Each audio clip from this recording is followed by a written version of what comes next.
So during the Second World War, when we're engaged with the Japanese fleets, very, very early on, they knock out our operational warships, and the focus shifts very much to the Mediterranean and North Atlantic. But by 1944, the Pacific gains increasing importance.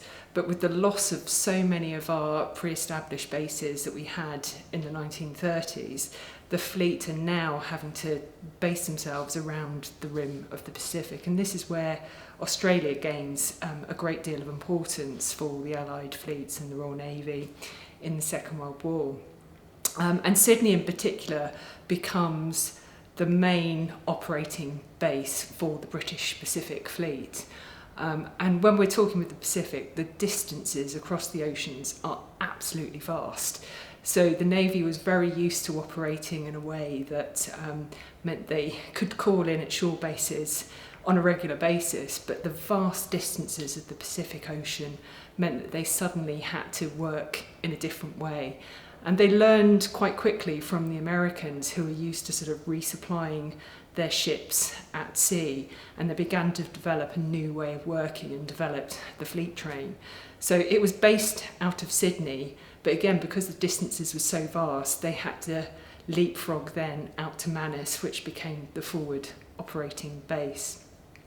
So Sydney was a really important centre for repairs out in the Pacific. So when ships needed quite major repairs, they would come into Sydney, but also it was the base where supplies were gathered to support the fleet train and to supply the ships operating out in the Pacific Fleet.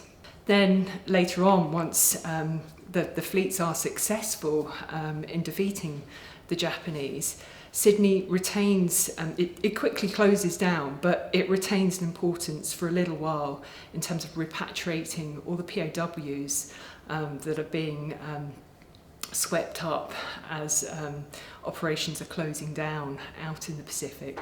So it's very important during the war, but then also after, as a repatriation point for all the prisoners of war as well.